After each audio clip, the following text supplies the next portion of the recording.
The Departed, 2006, begins like an act of faith that would later prove itself in the mirror of its own risk. Its journey through money is one of precision, patience, and endurance, a production that lived within the pulse of contradiction, built on chaos, filmed with order, and held together by the slow gravity of trust.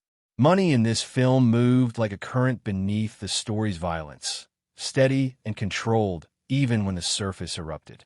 Those who carried its making knew they were walking into something that demanded both discipline and surrender, a project where artistic ambition could easily outrun practicality unless every decision remained grounded. What unfolded behind the scenes was not a battle of excess, but of balance, keeping energy high, tension authentic, and the machinery invisible, all while protecting the film from the weight of its own scale.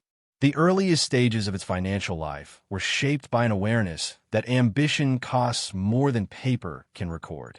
Those involved understood that what they were trying to build was not a conventional drama, but a world of duplicity and dread, where truth and illusion coexisted in every frame. That kind of texture does not come cheap in spirit. Before any camera was lifted, before the rhythm of dialogue began to pulse through sound stages, there was a quiet reckoning among those charged with translating a moral labyrinth into the language of film. The story demanded scale, but not spectacle, tension without noise, realism grounded in detail.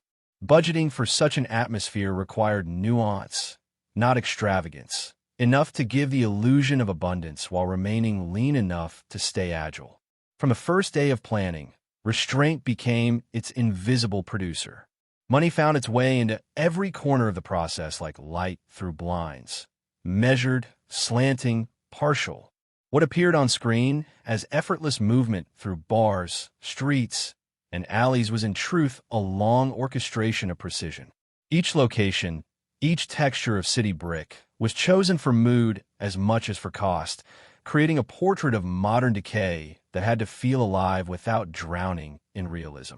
The money journey was not one of indulgence, but of engineering. Every expenditure was weighed not only against the ledger, but against tone. How much grit was too much? How much polish would betray authenticity? These were questions of aesthetics, but they were also questions of economy. The film's atmosphere, its grim air of corruption, the quiet chill of professionalism, was bought piece by piece, each dollar stretched to buy not luxury but truth. What appeared on the screen was the product of invisible restraint. Behind the choreography of action, there were quiet adjustments, timelines that flexed, plans that bent, decisions trimmed to preserve pace. The process of making this film was a lived lesson in equilibrium. Too little resource, and the illusion of scale would crack. Too much, and the intimacy of the performances would blur beneath ornament. Everyone involved had to live inside that tension. For some, the rhythm of the schedule became an emotional metronome, the tick of progress measured not in days completed, but in what could still be afforded. The production's pulse was economic as much as creative, its heartbeat tied to the flow of support arriving on time and the trust that it would continue. The film's director moved through this landscape with the precision of someone used to turning budget into momentum. Every choice carried financial consequence, camera positions affecting overtime, edits shaping how long sets could stand before being dismantled. These decisions did not appear to audiences as mathematics, but those who lived inside them felt their weight constantly. Crew members spoke in the language of timing, producers in the language of balance. Everyone knew that the story's tension, the twin lives of its characters, the mirrored fragility of loyalty and deceit, was only possible because of a structure held tight against collapse. The artistry was not only in what appeared on screen, but in how resources were maneuvered behind it. Money moved through this film like a shadow character, unseen but always present. Every explosion, every gunshot, every sudden silence came from choices layered with economic patience. The chaos the story demanded had to be executed with control. Each moment of destruction meant something was being built elsewhere. Each delay carried emotional weight. Crew members learned to measure effort not just in hours, but in endurance, the stamina required to hold focus when days stretched and resources tightened. They worked within a constant awareness of threshold, where one misjudged decision could unravel momentum. Yet in that restraint, something remarkable emerged: clarity. The discipline of careful financing created conditions where every frame mattered, every performance could breathe. As production unfolded, the financial path became a kind of rhythm that guided morale. When things moved smoothly, when equipment arrived, when scenes wrapped on schedule, the air on set lifted. People spoke easily, laughter returned, the weight of responsibility felt manageable. But when delays struck, when weather shifted or logistics faltered, the atmosphere thickened. Money, in those moments, was not a number, but a sensation. Its absence could be felt in the tightening of shoulders, the clipped tone of meetings, the silence after a take that ran too long. Those moments taught everyone what resource truly meant: freedom to breathe. Every bit of regained balance, every confirmation that the production was still on track, felt like oxygen. There were times when the boundaries of cost intersected with the boundaries of creativity. Some sequences demanded more than the schedule could comfortably hold, and yet the team found ways to absorb those demands without collapse. It was never about throwing more resources at problems, but about redistributing what existed. One department tightened so another could expand. Crew adapted. Actors adjusted. The invisible hand of financial discipline shaped not only logistics but tone. The tension between abundance and absence mirrored the very themes the film explored. The experience of managing limited freedom against rising pressure became a lived metaphor for the story itself. Money, like loyalty in the narrative, was finite and conditional, always testing the strength of trust. For those behind the camera, the financial arc became a lesson in patience. Early optimism often gave way to fatigue, but with each completed week came a small triumph, a feeling that the balance held. Producers watched closely, steadying the production against the inevitable turbulence. Their work was not glamorous, but it was the spine of everything. They became the quiet custodians of continuity, carrying the invisible anxiety of ensuring that what was promised could still be delivered. Their calm steadied the set, even when pressure climbed.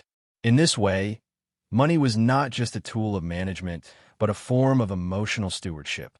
The team's confidence was built on the belief that the foundation beneath them would not give way. As filming progressed, the emotional weight of financial responsibility deepened. The film's atmosphere, a blend of menace and melancholy, was born as much from the conditions of production as from the script itself. The crew's endurance, their ability to keep intensity alive through constraint, became part of the final texture. Everyone knew they were capturing something that couldn't be repeated easily. The mixture of discipline and improvisation that defined the production created a tone of authenticity. Even moments that seemed chaotic were rehearsed under the quiet pressure of cost. When actors shouted, when tempers flared in character, those moments carried echoes of real exhaustion. The film's realism was not performed, it was lived. Post-production brought another kind of financial gravity. Editing rooms and sound stages replaced locations, and the emotional currency shifted from adrenaline to patience. Time became the new expenditure. Choices about pacing, length, and sound carried the same quiet negotiations that had shaped the shoot. Each additional day in post meant another adjustment elsewhere. The rhythm of resource management continued, quieter now, but no less demanding. The team worked to preserve the energy of what had been captured without letting fatigue dull it. Financing at this stage was less about obtaining and more about holding, protecting what had already been spent from eroding under indecision. That tension between perfection and finality defined the final months, a slow letting go of both control and worry. When the film finally reached completion, the atmosphere among those who had lived its financial path was one of exhaustion mixed with relief. They had carried it from uncertainty through order, from pressure into coherence. The budget, that invisible companion, had survived intact. The finished work bore no trace of strain, no visible sign of the calculations that had shaped it. What the audience saw was seamless, but those who had made it carried the memory of every compromise, every moment when risk brushed against failure. They knew how fragile balance had been, how close each day had hovered to its threshold. That knowledge made the final screening feel like a collective exhale. What makes this film's money journey distinct is that it mirrored the story it told. Just as its characters lived double lives, the production lived twin realities, the visible one of artistry and the hidden one of arithmetic. Every scene carried two truths, the one in front of the camera and the one behind it. The discipline required to maintain illusion while guarding reality gave the film its particular gravity. It was built not on abundance, but on control, not on spectacle, but on patience. The financial structure, though rarely spoken of outside production meetings, was as much an achievement as the film itself. It was the quiet architecture that allowed chaos to look effortless. The sensory texture of money in this project was not about luxury, but about endurance. Crew members could feel it in the fabric of their days, the rhythm of long hours, the pace of meals, the hum of waiting between takes. They lived inside the heartbeat of budgeting, where every minute had weight. The sound of closing doors, the metallic scrape of rails, even the echo of footsteps down corridors, all felt charged because they were captured under pressure. Time, as a cost, translated into texture. The air of urgency that defines the finished film was not imposed in editing. It was present on set, born from a knowledge that time could not be wasted, that each scene was a transaction between creativity and constraint. There is something almost spiritual in the way money moves through a production like this. It begins as an abstraction, lines in a proposal, names on agreements, and becomes, through labor, something tangible. Each decision adds weight until the abstraction turns into experience. The people making the film stop thinking in terms of funds and start thinking in terms of breath. How to make each day stretch just enough to capture what matters. By the end, money has been transformed from currency into memory, from instrument into feeling. Those who participated in this film carried that transformation with them long after. They had lived the alchemy of turning constraint into art. The emotional arc of the financial journey closed with the same paradox that defined its opening, relief intertwined with loss. When production ended, so did the structure that had sustained everyone's focus. The tension that had once been exhausting became, in absence, strangely comforting. It had given meaning to effort, urgency to creation. The producers who had spent months juggling demands now felt the stillness of completion like a hollow space. The actors moved on to other roles, but the intensity of that environment stayed with them. Crew members, who had spent so long navigating the fine line between enough and not enough, carried the memory of how close they had come to breaking it. That awareness was their quiet pride, the knowledge that they had built something complex without letting it collapse. In the calm after release, reflection replaced adrenaline. Looking back, participants recognized how each financial decision had become an artistic one. Limitation had forced focus. Choices about sets, locations, and time had shaped tone more effectively than any grand gesture could. They understood now that the film's tension, its sense of life compressed into impossible circumstances, was born not just from narrative design, but from the lived condition of its making. Money had been the teacher that no one could see, guiding them toward precision through necessity. What had once felt like compromise now felt like wisdom. There were no grand stories of miracle funding or disaster averted, only the steady rhythm of effort sustained. That steadiness became the production's true identity. It was a film made not from luck, but from endurance, from the belief that persistence could transform limitation into texture. When audiences watched the finished work and felt its pulse, its controlled violence, its unease, its fragile balance, they were feeling the echo of the financial path that had created it. The tension of its characters lived also in its making.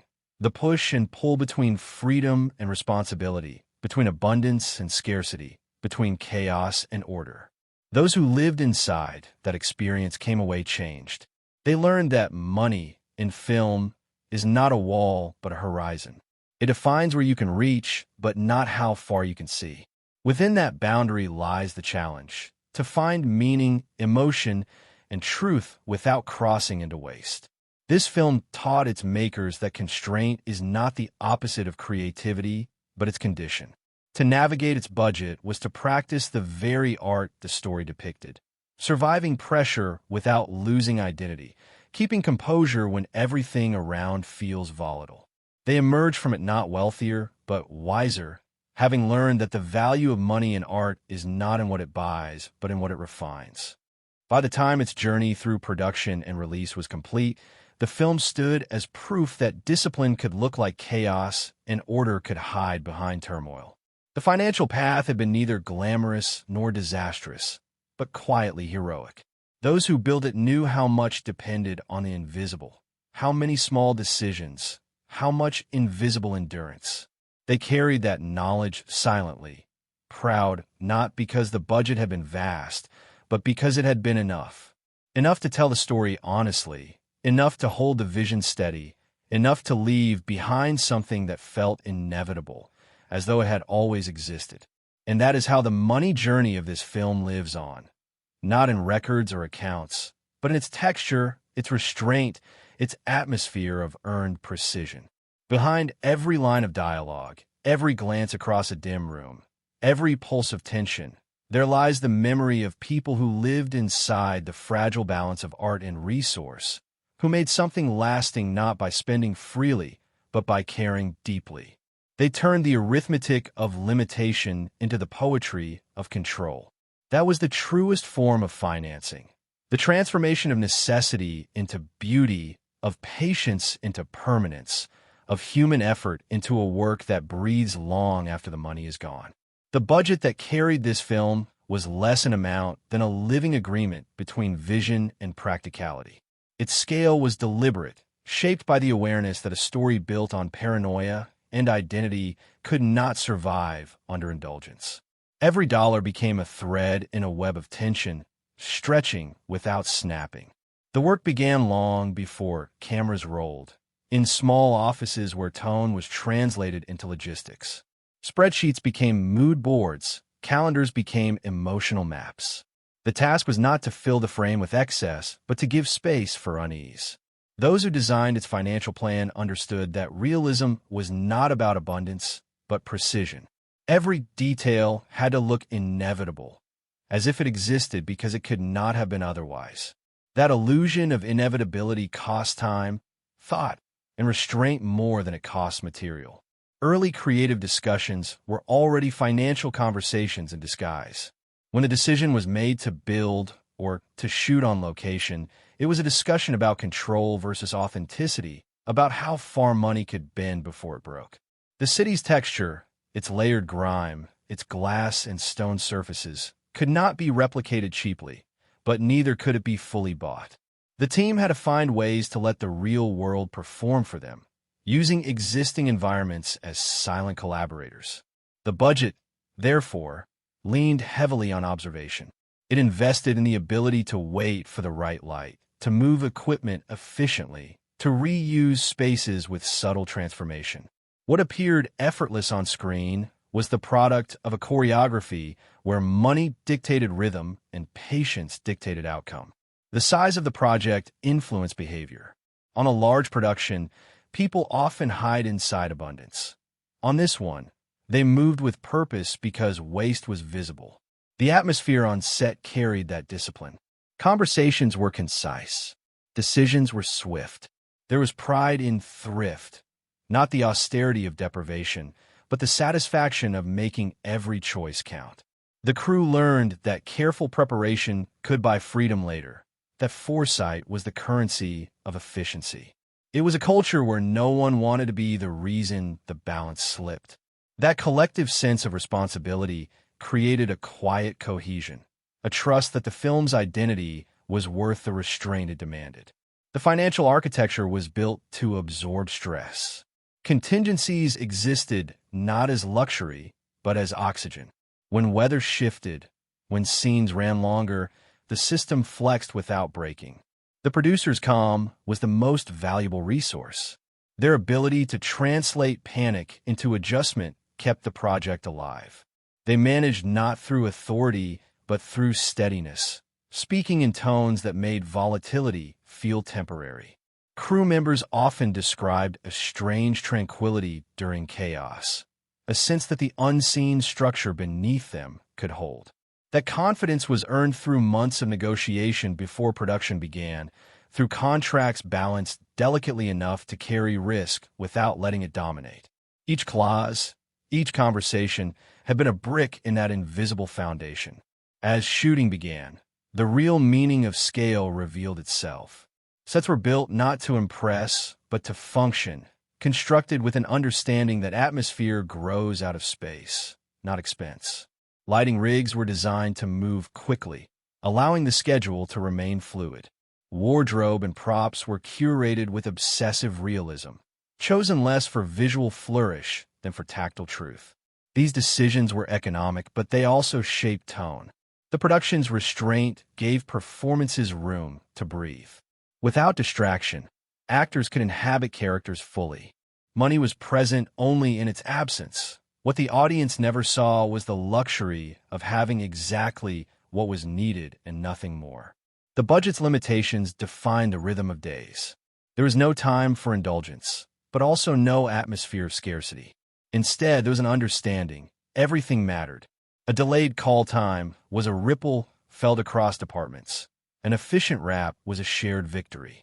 Lunch breaks were brief, but conversations continued quietly about what could be adjusted, what could be trimmed. The discipline became instinctive. People moved through the set like musicians in an orchestra, each aware of the other's timing. The harmony came not from hierarchy, but from mutual necessity.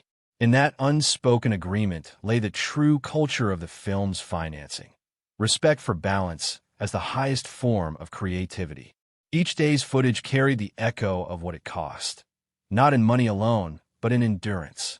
The cold, the fatigue, the tension of keeping pace under constraint, all of it seeped into the tone of the scenes. The exhaustion that flickers behind the eyes of characters was mirrored by the quiet exhaustion of those making them visible. The film's realism is inseparable from that lived fatigue. The budget's tightness became aesthetic, its limits psychological. It forced the cast and crew to focus inward, to strip away artifice. What remained was precision, a world built not from what could be bought, but from what could be sustained. In moments when resources strained, invention became the only currency. A missed setup might be salvaged by clever framing, an unfinished set by selective focus. Cinematographers learned to use darkness as design. Editors later found rhythm in economy. Every department became fluent in compromise. And through this, a peculiar grace emerged. When luxury disappears, collaboration deepens. The people behind the camera stopped thinking in terms of their individual tasks and began to move like one organism responding to pressure. That collective resilience turned into texture. The tension that defines the film's story between deception and exposure, survival and collapse, was mirrored perfectly by the way it was made.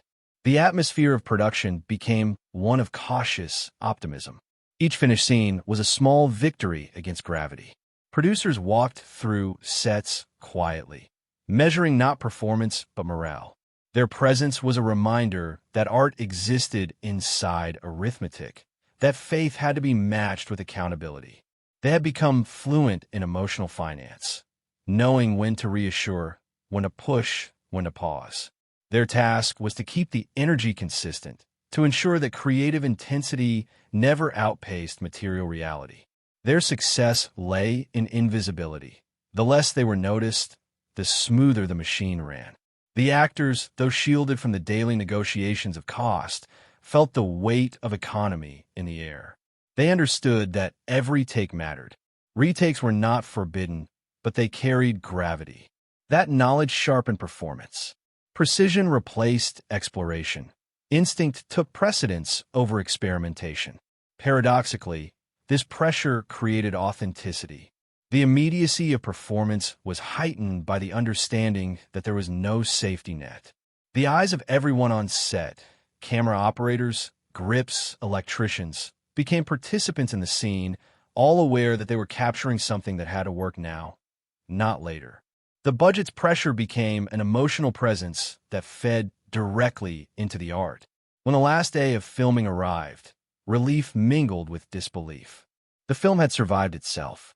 The budget had not collapsed. The energy had not fractured. There were no miracles, only endurance, thousands of small choices that had held the line. Post-production began with that same attitude of vigilance.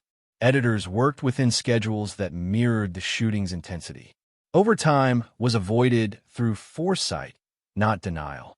Choices about pacing and color became financial as much as artistic, because every additional adjustment meant more time, and time was the final currency. Yet the discipline held.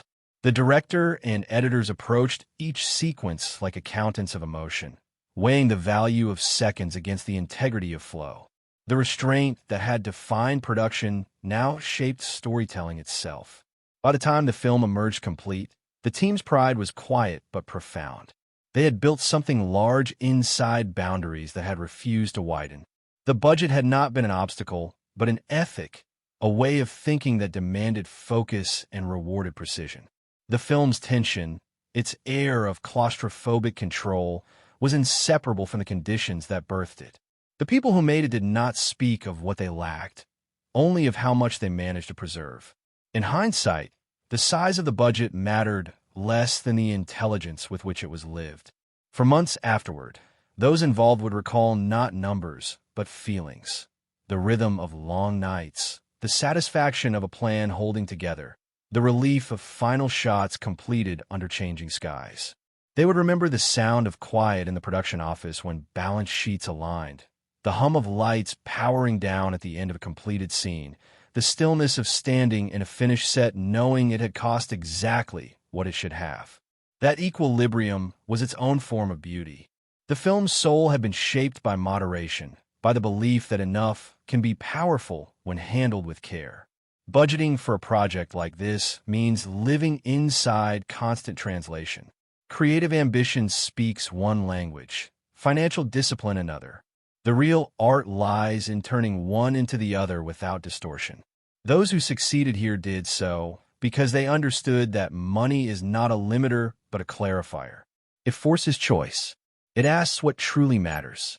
In answering, the filmmakers discovered that the essence of the story, identity under pressure, was the same as their own condition.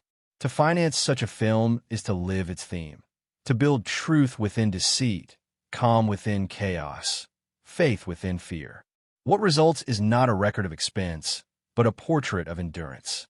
The numbers faded long ago, but the feeling of balance, the hum of order built from pressure, still lingers as quietly exact as the light falling on a face just before the camera cuts to black.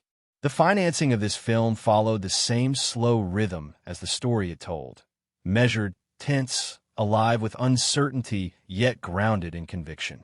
From the earliest stages, money moved not as a surge, but as a pulse, arriving in intervals that demanded both faith and patience.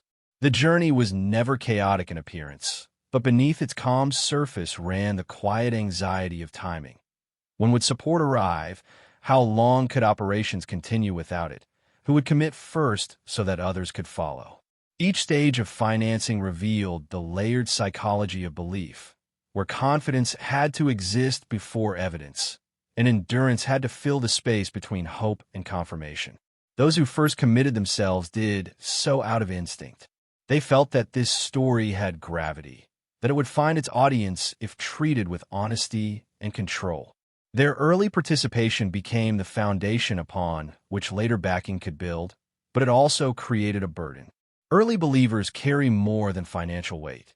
They carry the emotional tone of a project. Their faith becomes a signal to everyone else. When they stand firm through delays, the crew feels steadier. When they hesitate, the silence spreads. In this case, early conviction was calm, cautious, consistent. It set the mood for the entire production. Not exuberant, but resolute. not careless but unwavering. As time moved on, the rhythm of support began to take shape like a tide that advanced, retreated, then returned stronger. Some contributors joined late, drawn by momentum rather than vision, adding confidence but also expectation. The arrival of these late believers brought relief mixed with pressure. Every new commitment raised the standard for delivery.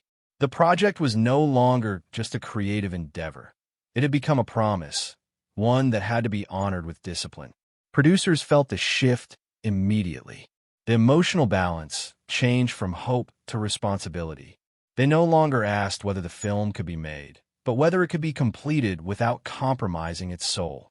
Financing a project of this tone required sensitivity. It was not about collecting funds and spending them freely, but about orchestrating flow. Timing mattered as much as total. A late arrival of resources could be as disruptive as a shortfall. Each stage had to be aligned with the rhythm of production. Pre-production feeding into shoot, shoot into post, post into marketing.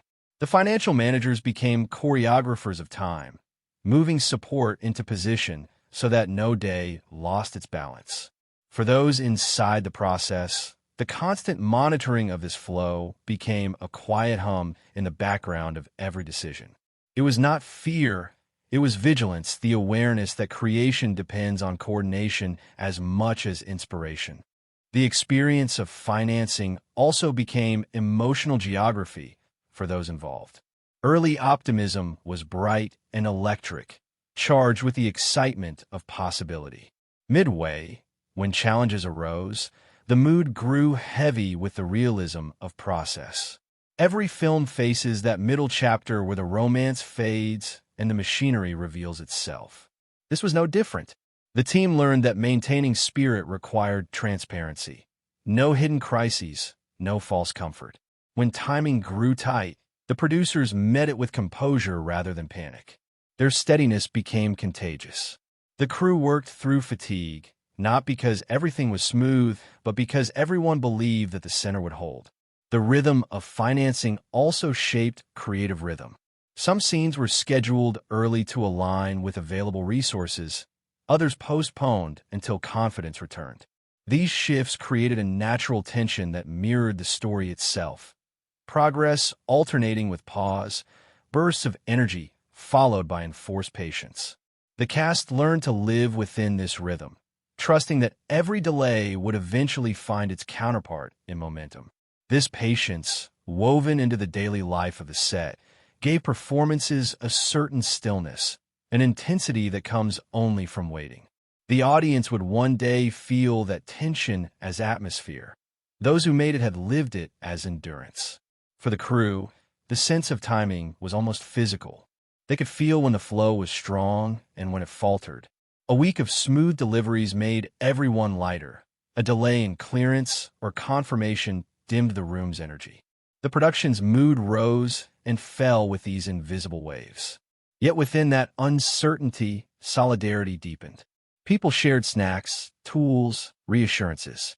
They joked quietly about time being the real boss. The financing journey, though abstract, became embodied. It was in the pace of footsteps across the set, in the tone of morning briefings, in the weight of sighs released at the end of each day. The producers, often unseen during filming, carried the financial tension like weather. Their expressions told the truth before their words did. When financing aligned, they moved with ease.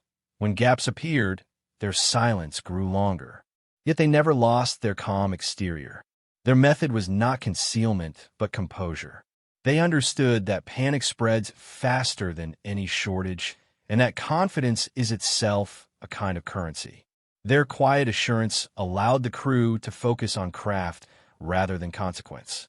In this way, emotional management became as crucial as fiscal management. A production survives not on money alone, but on belief that money will hold. As the final weeks of shooting approached, the rhythm tightened. Support arrived with precision now, like a heartbeat steadying after exertion. The production had earned its momentum. The financiers who had once waited for proof now found it in the footage itself, in the atmosphere captured on screen, in the performances that carried weight beyond dialogue. Seeing results transformed hesitation into certainty. The producers no longer had to persuade, they had to maintain. The anxiety of seeking gave way to the discipline of delivering. The flow of funds stabilized, not through luck, but through the credibility built by consistency. Post-production brought a new phase of financial timing.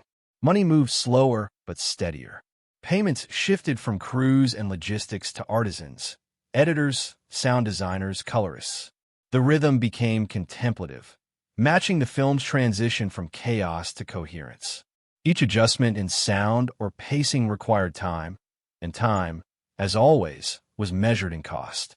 The producers became patient navigators once again, stretching resources across the final stretch without compromising precision. Their role turned almost meditative, holding balance between the urgency to finish and the caution to protect quality. The flow that had begun with hope and surged through chaos now settled into quiet control.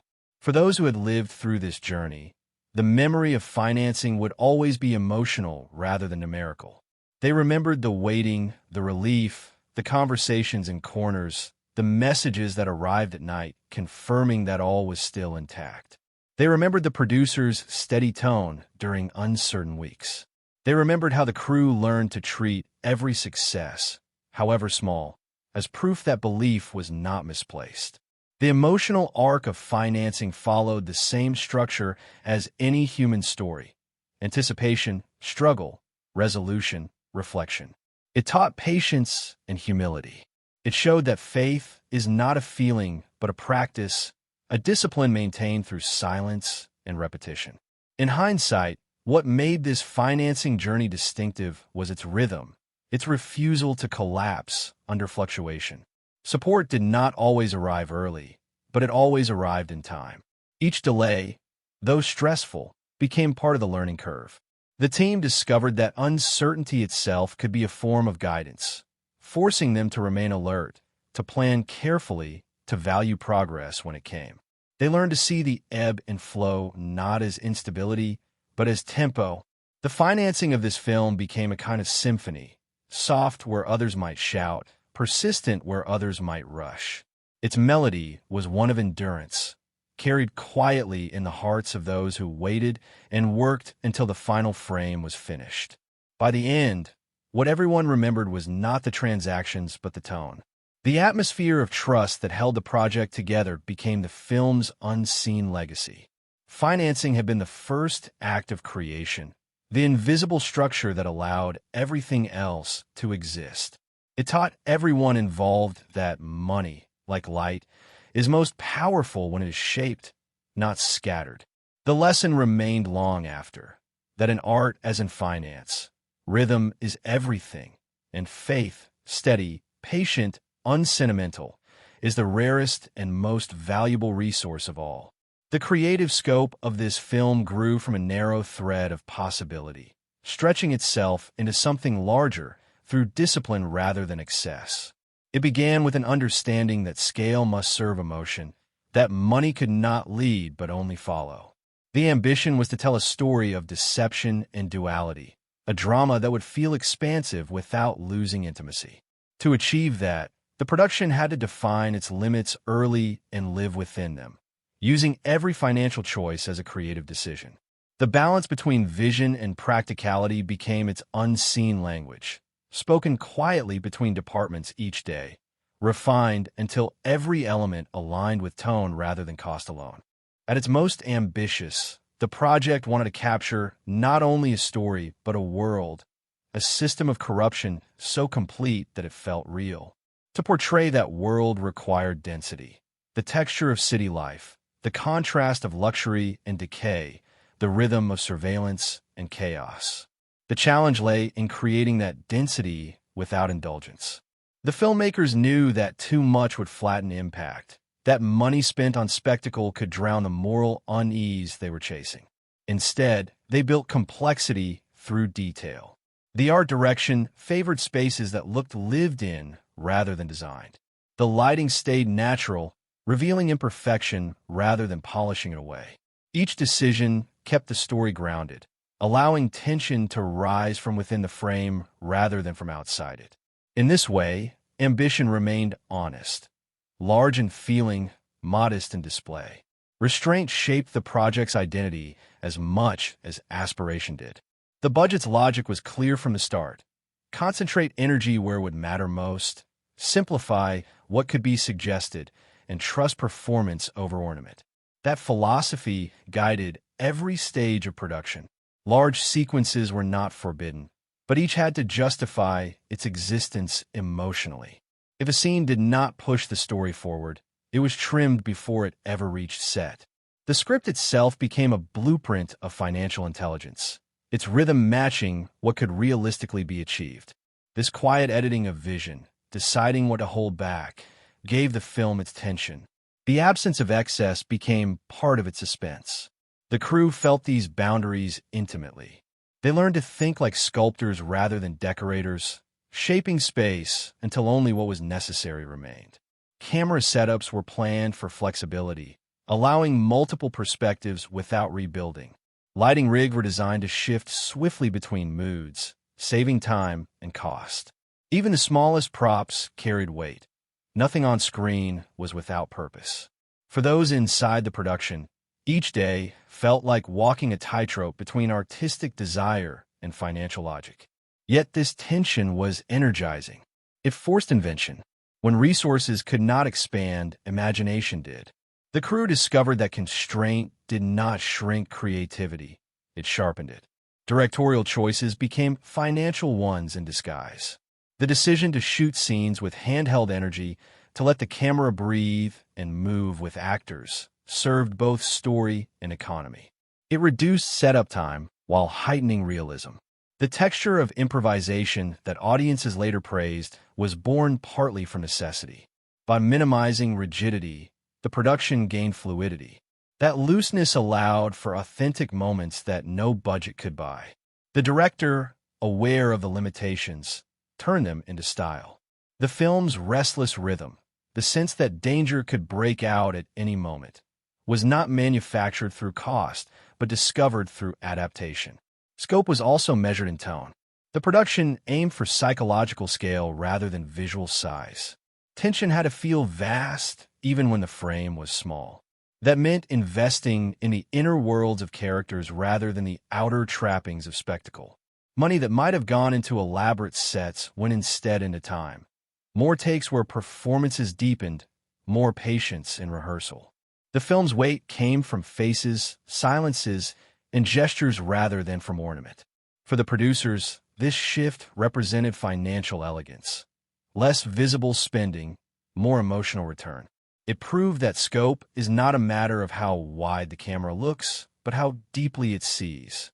Trade-offs were constant and lived rather than discussed. Every department knew where compromise lived and where it could not be allowed. If a sequence required more precision in stunts, another scene would scale back lighting or extras. The film became a series of exchanges, one texture traded for another, one indulgence for one necessity. These quiet negotiations filled the days. No one spoke of shortage, only of balance. That language created unity. Everyone worked under the same belief that the film's success depended on coherence, that beauty would come not from abundance, but from proportion. These decisions influenced not just the look of the film, but its atmosphere. The pacing, the editing, even the rhythm of dialogue reflected the controlled conditions of its making. When money demanded efficiency, scenes became tighter, cuts cleaner, performances more focused. The tone of urgency that defines the finished work is a direct echo of the urgency that defined its creation. The pulse that audiences feel, the sense that time is always running out, was not crafted in post-production. It was born on set, in the knowledge that each hour carried weight. The financial scope of the project became the heartbeat of its tempo. What the team attempted at its most ambitious moments was to make limitation invisible. They wanted the audience to feel scale without ever seeing cost, to believe in expansiveness built from discipline. They achieved it through layering, through sound design that filled the edges of scenes with life, through camera work that captured depth where space was narrow. Each department learned to stretch its reach by leaning on another. Lighting made sets look larger. Sound made rooms feel populated. Performance made silence resonate. It was a symphony of precision, each instrument playing within its range, together creating the illusion of infinity. From the inside, this process was exhausting but rewarding. Crew members described the satisfaction of watching something complex come alive through minimal means. It was like conjuring atmosphere out of air. The pride that came from efficiency was different from that of extravagance. It was grounded in control. They learned that success could be measured not in what was added, but in what was avoided. Every unspent resource became a quiet victory. The producers fostered this attitude, celebrating ingenuity over opulence. Their leadership turned constraint into culture. The team no longer saw the budget as a ceiling, but as a shape, something to design within, not to fight against. Restraint, in the end, proved to be the film's greatest creative force. It gave the story clarity. Without the distraction of excess, tension became pure, moral weight became visible. The line between realism and stylization blurred, not through technology, but through attention. The production's discipline left fingerprints on every frame, a subtle harmony between what was wanted and what was possible. When audiences later described the film as taut, economical, and immersive, they were responding not only to narrative skill, but to the financial intelligence that had guided it. The participants carried that realization long after the work ended. They spoke of the film not as something made under limitation, but as something refined by it. The constraints had not hindered them. They had defined them. What began as caution ended as coherence. The financial boundaries, once seen as fragile walls, became the frame through which the story found focus. The creative scope of the film, therefore, was not measured by scale, but by precision, the ability to channel energy without scattering it. That is the hidden logic of every great budget. It teaches not how to spend more, but how to see better. And those who lived inside this one emerged with that lesson etched into memory, knowing they had made something complete not because they could do everything, but because they did only what mattered and did it perfectly. Awareness of this film did not arrive as a single wave. It drifted in through tone, rumor, and the slow awakening of attention.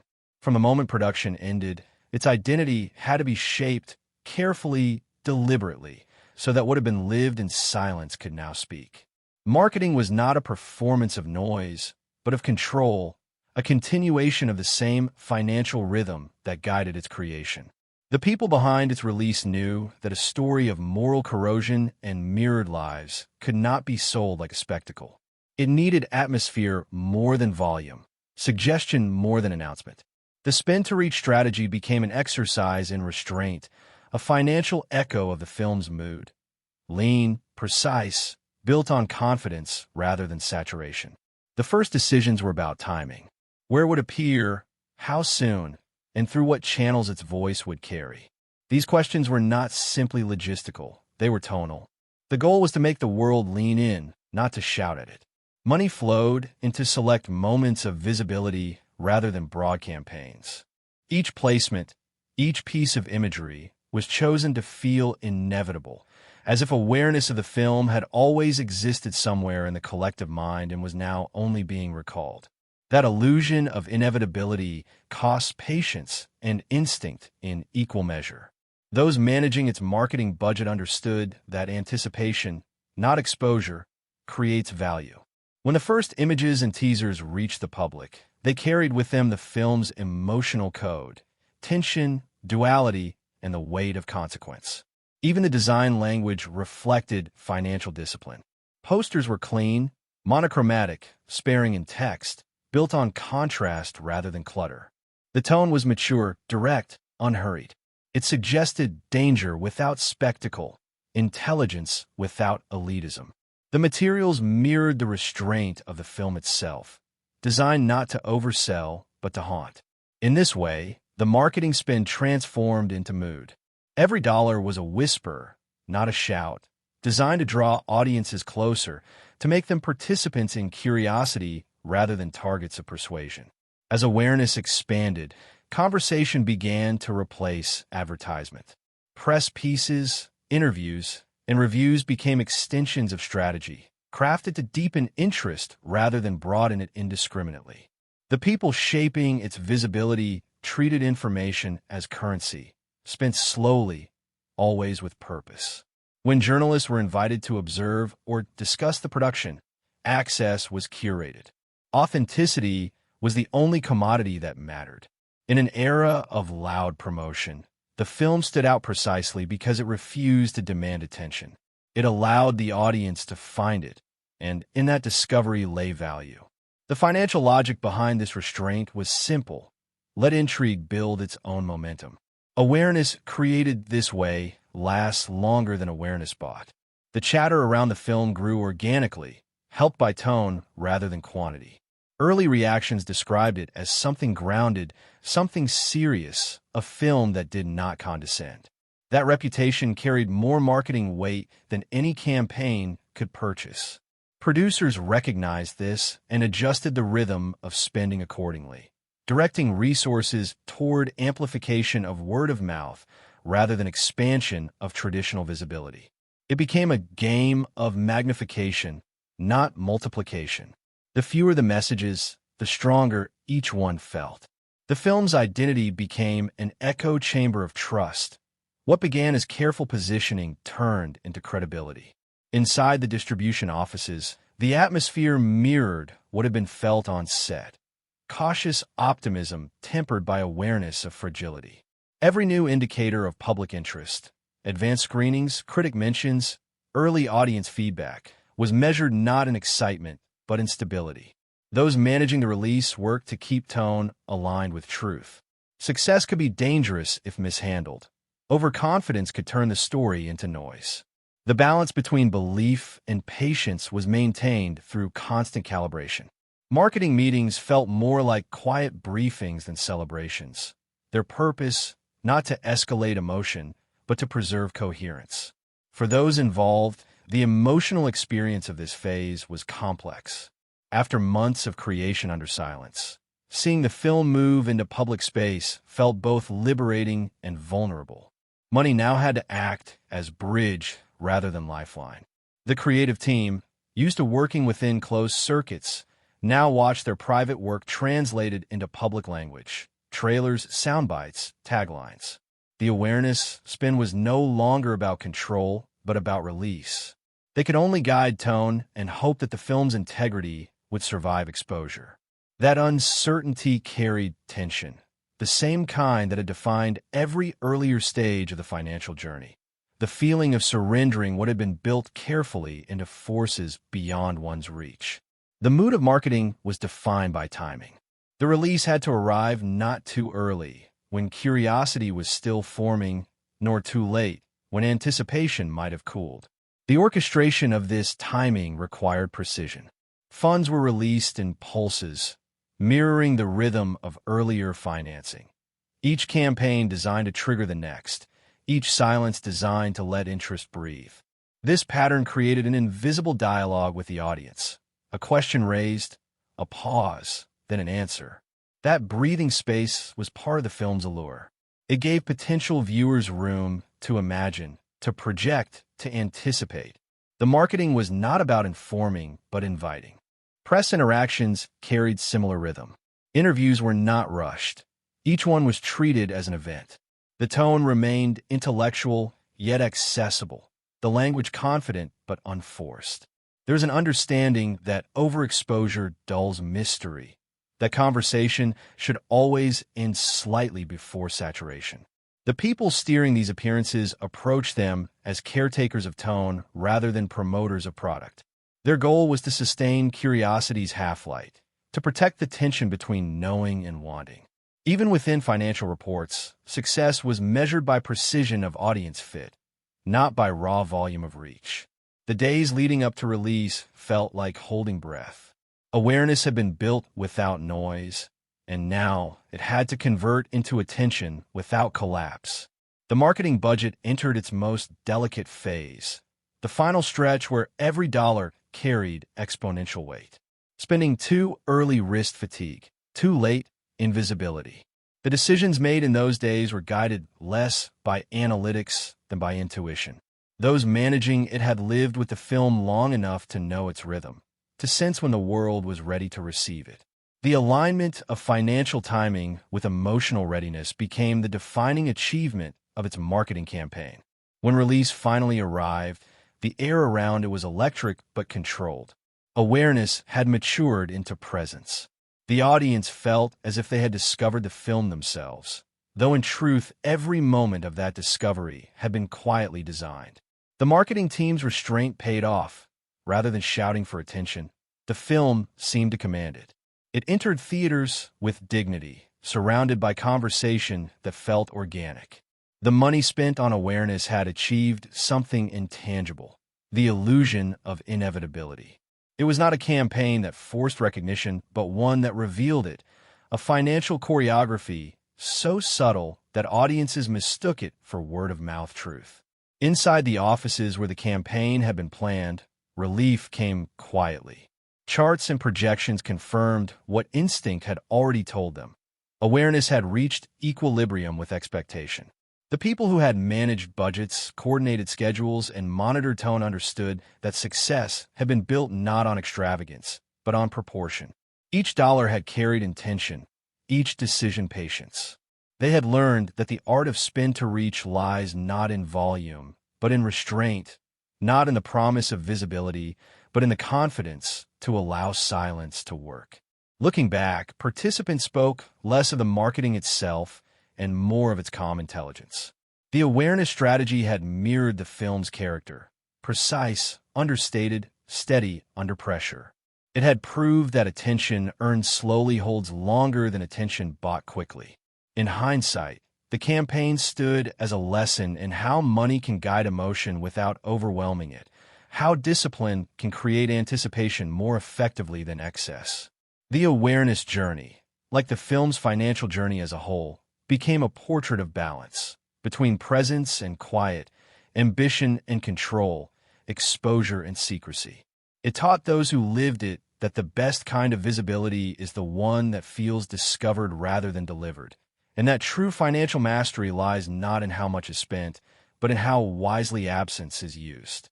The first weekend arrived like a held breath finally released. For months, the film had existed in preparation, in secrecy, in the careful hum of process and restraint. Now it had to meet the world, and that meeting would speak in a language of energy rather than expectation. The opening days of release carried a kind of still electricity, the mixture of pride and uncertainty that always follows a project built from patience. Inside the offices, the atmosphere was measured but taut. The people who had lived through the rhythm of financing, budgeting, and awareness now turned their attention toward reception, watching numbers and reactions not as verdicts, but as signals, clues about whether the work's internal coherence had translated outward. The mood of the first evening was neither celebratory nor anxious, only alert. The team understood that a film like this did not explode into awareness. It absorbed it slowly. They watched for patterns, the tone of early reviews, the language of audience chatter, the pulse of curiosity reflected in small fluctuations of attendance. The data itself mattered less than the texture of reaction. Was the film being spoken of with curiosity or distance, admiration or confusion? These shades of response were studied with the same care once given to scripts and edits. The opening weekend was not about triumph. It was about temperature, a test of whether the delicate balance maintained for months could survive contact with public unpredictability on the first day. There was tension in the air that could be felt even in the smallest gestures. Phone calls were shorter, voices quieter, smiles tempered by concentration. The production and marketing teams operated like weather observers rather than competitors, reading subtle atmospheric changes, a positive mention here, an unexpected headline there. These were small breezes that could, if steady, grow into wind. The early feedback carried promise. Audiences spoke of intensity, of precision, of emotional realism. and that was enough to change the air from apprehension to guarded relief. By the end of the first evening, exhaustion and quiet pride replaced waiting. The signal had arrived, and it was steady. The second day deepened the pattern. More viewers came, conversations thickened, tone clarified. The film was not a wave-maker, but a current builder. Its strength grew in silence rather than spectacle. In the offices, this rhythm felt familiar. The same patience that had guided financing and marketing now defined reception. Producers reminded themselves and their teams that early success was a direction, not a destination. They avoided loud celebrations, choosing instead the calm of reflection. Each department, from distribution to public relations, noted that the story's gravity, the moral tension that had defined its making, was being recognized by audiences. It was a sign that the months of restraint had worked. The film was being read as intended. Among the cast and crew, the mood was softer but charged with emotion. Those who had carried the film's weight through long nights and delicate balances now watched its release unfold with something like disbelief. The work had lived privately for so long that its public existence felt strange, almost unreal. For many, the first weekend meant not excitement, but release, the release of tension, of the held energy that had sustained them. The numbers mattered less than the realization that the film had reached people who understood it. For actors and technicians alike, that understanding felt like payment, recognition of sincerity rather than spectacle. In the projection booths and theaters, the film met its first true test, the silence of the audience. In those dark spaces, it no longer belonged to its makers. The emotional charge that once existed only between camera and crew now pulsed between screen and strangers. The measure of success was not applause, but stillness, the sense that people were absorbed, that they leaned forward, that they felt something both controlled and alive.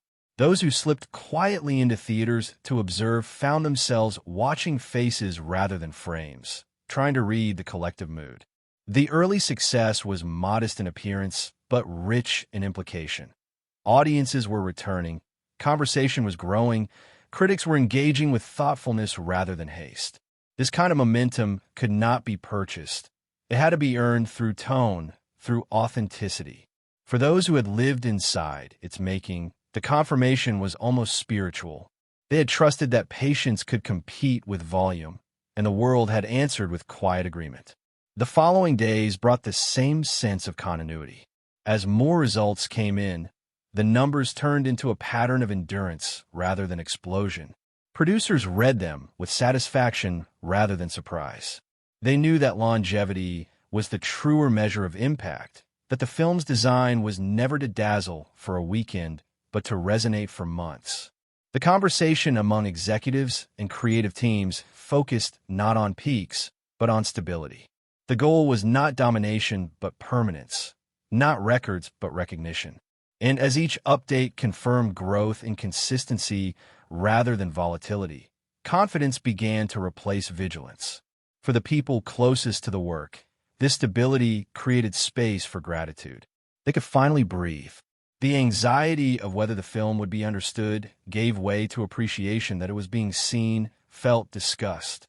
The first weekend's trajectory suggested not merely success, but validation of method, that a film built on integrity rather than volume could still find its place in a market that often rewarded the opposite.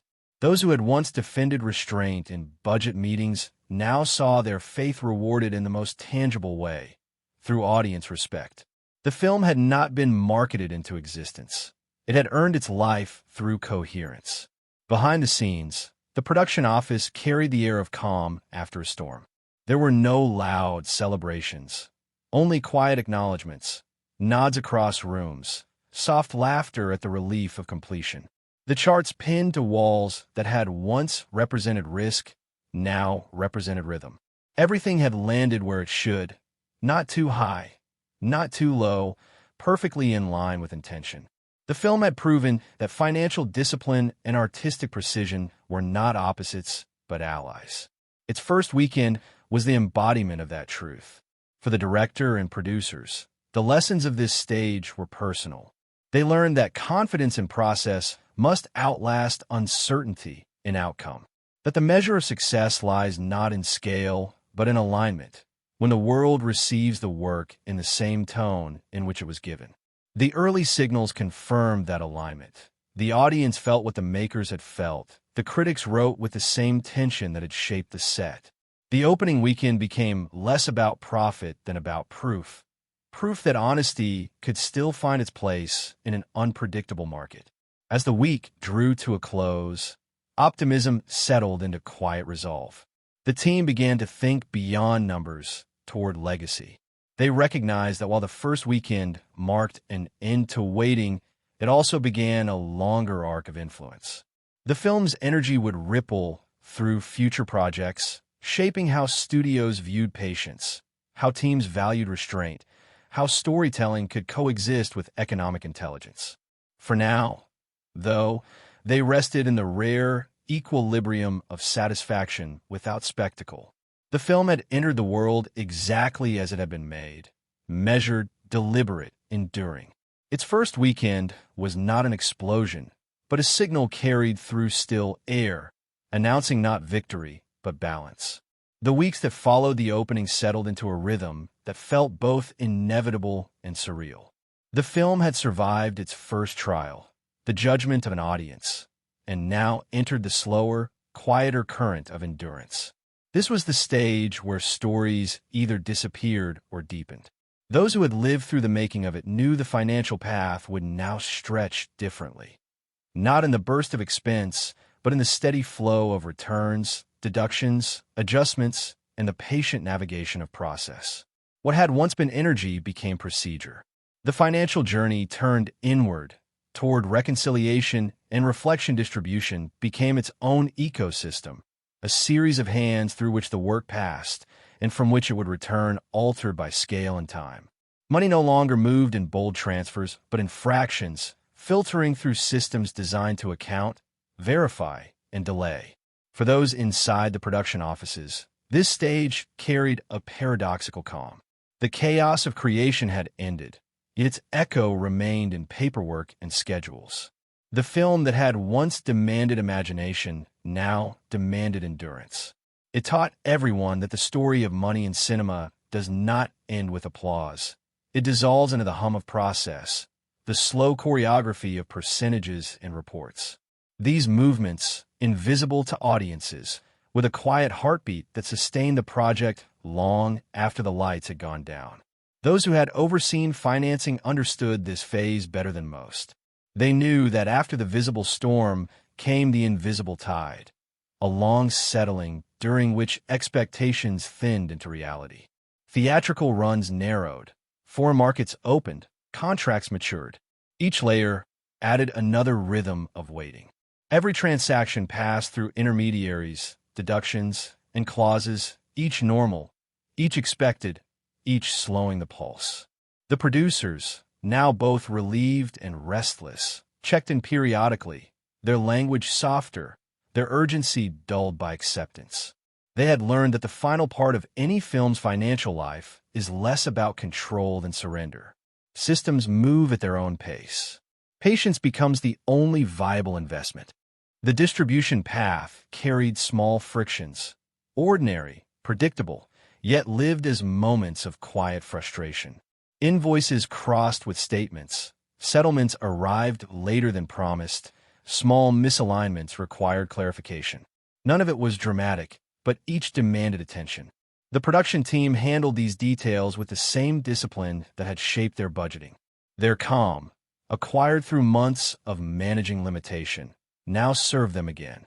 They met every delay with the steadiness of those who had seen larger storms. This stage was not about crisis, but about endurance. The long discipline of waiting without bitterness, of trusting that balance would eventually appear. The public perception of success during this time diverged sharply from the private experience of process. For audiences, the film's life was immediate, a work to be watched, discussed, remembered. For those who made it, success was suspended in numbers that would take months to reveal themselves. Reports arrived in increments, each offering partial clarity. The shape of outcome emerged slowly, a mosaic formed piece by piece. Producers spoke of it not with excitement, but with calm detachment, as though they were watching weather patterns rather than their own creation.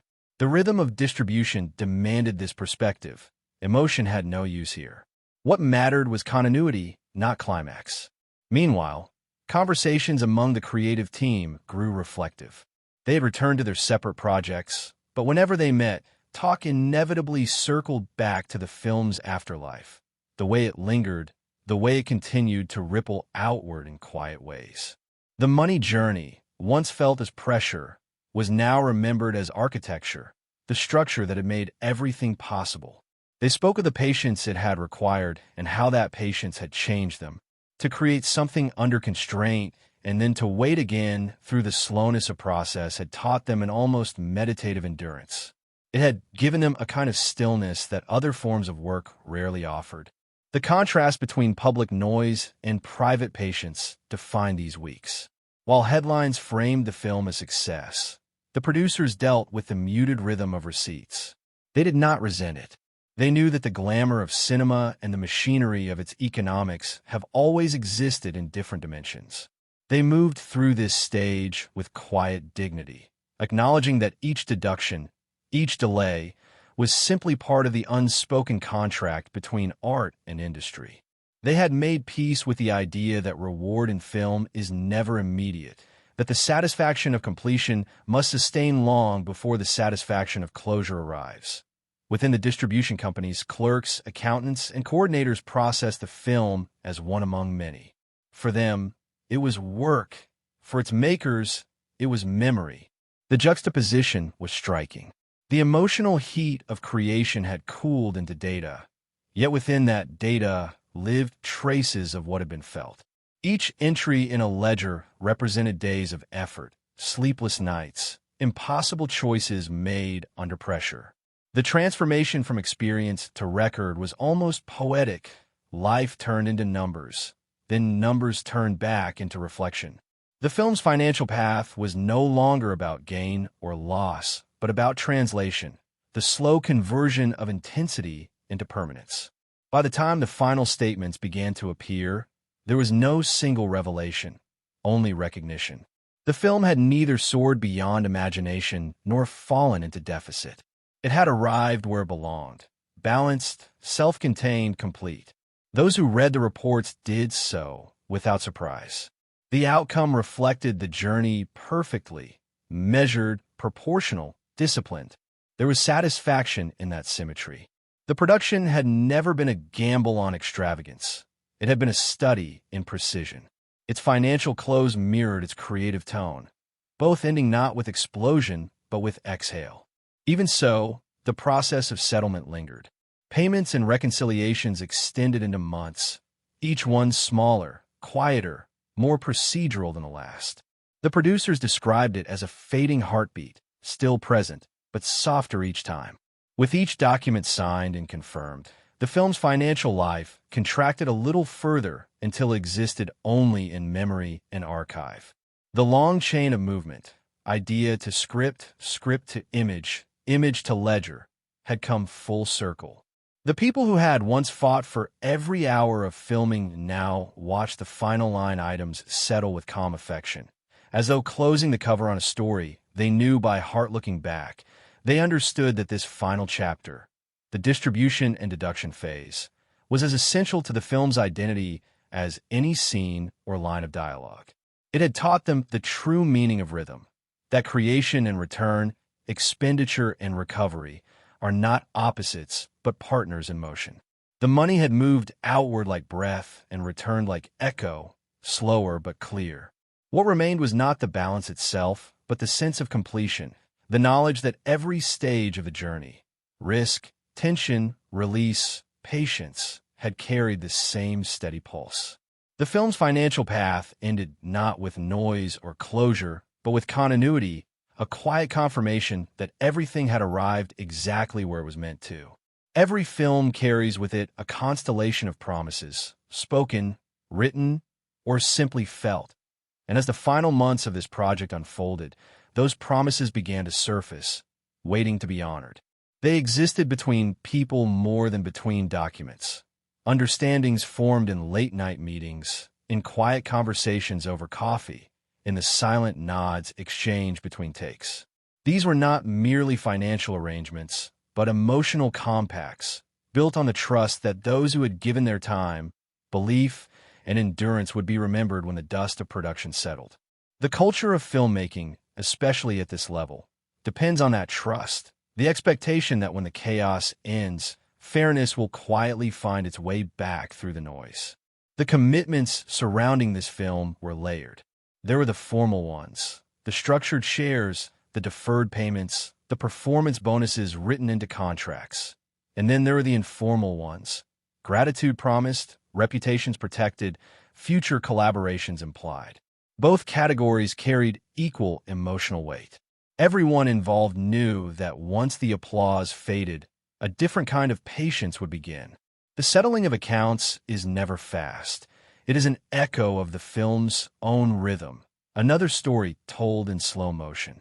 People learned to wait not with resentment, but with a kind of calm recognition. Waiting was part of the craft, a continuation of the long discipline that had shaped every other phase of their work. The producers lived inside this waiting most acutely. Their days were filled with reconciliations, numbers crossing numbers, receipts matching statements, and their nights were filled with memory.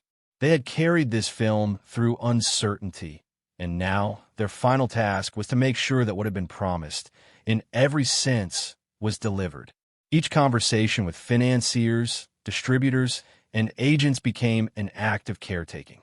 They were not just protecting the film's reputation, but preserving its integrity as a lived experience.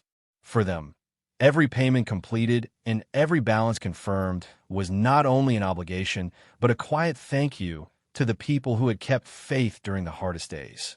They were not just protecting the film's reputation, but preserving its integrity as a lived experience. For them, every payment completed and every balance confirmed was not only an obligation, but a quiet thank you to the people who had kept faith during the hardest days.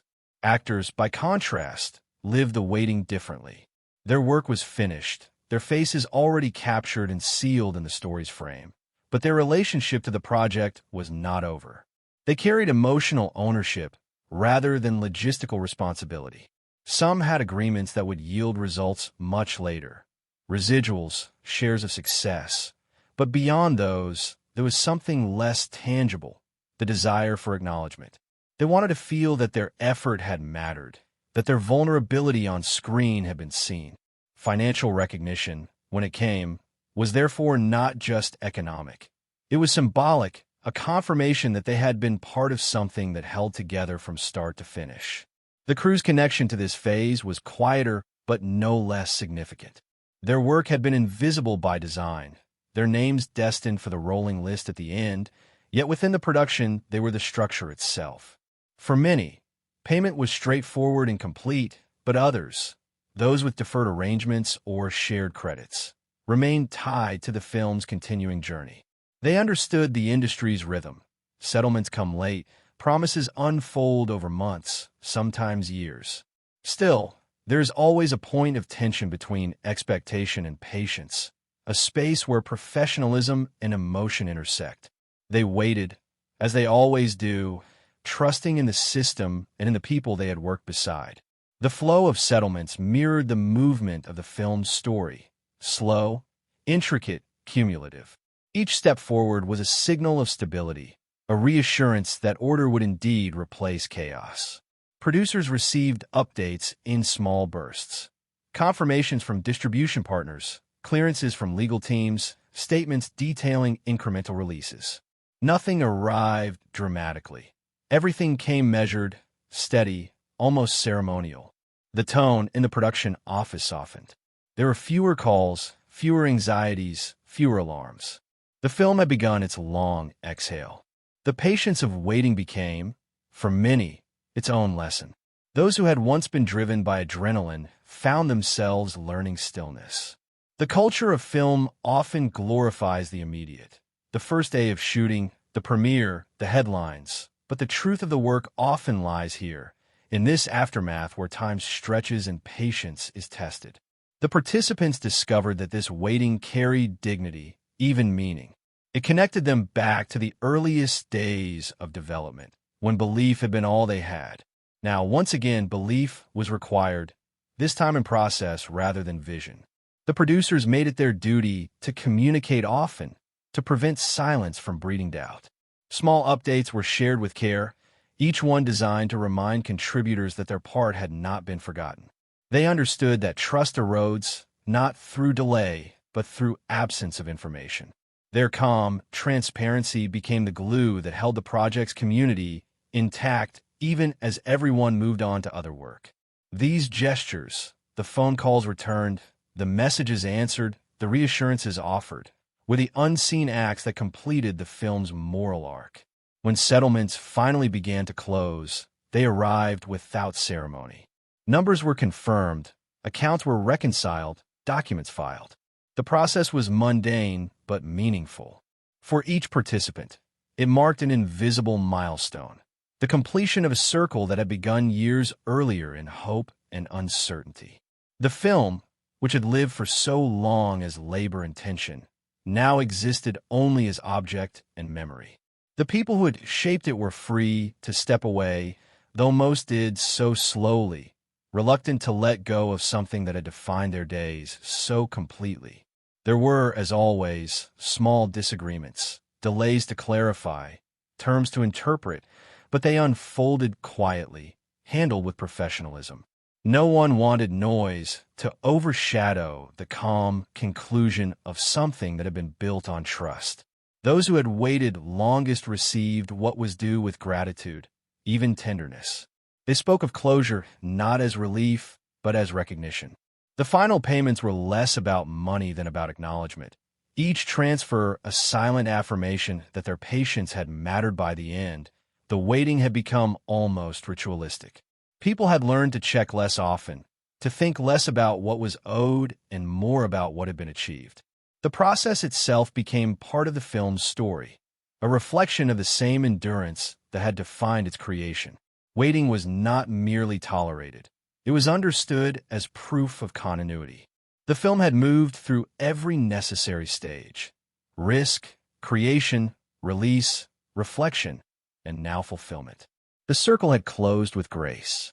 Those who had carried promises to others, producers to financiers, financiers to artists, artists to audiences, felt a quiet sense of relief that none of those threads had broken. The film had not betrayed its participants. It had delivered on the scale it was meant to, neither overreaching nor shrinking from its ambition. That equilibrium had become its defining trait.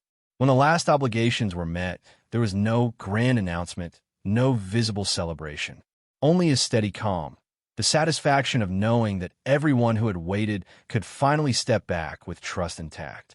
In the end, these promises and their fulfillment gave the project its final character.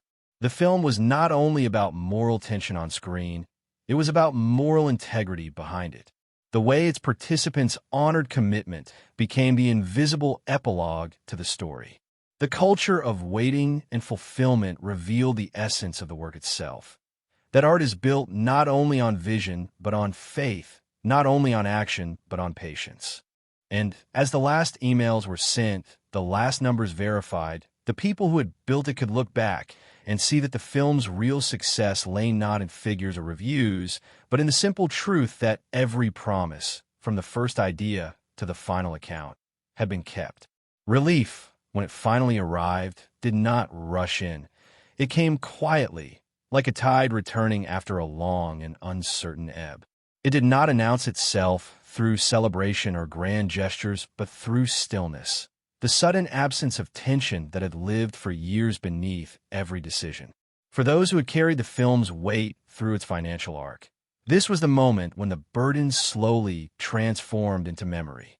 What had once been daily pressure, the constant balancing of expectation, patience, and precision, was now reduced to a few remaining steps, small and procedural. Yet those steps carried the emotional residue of everything that had come before. They understood now that relief is never free of cost. It arrives only after endurance has been paid in full.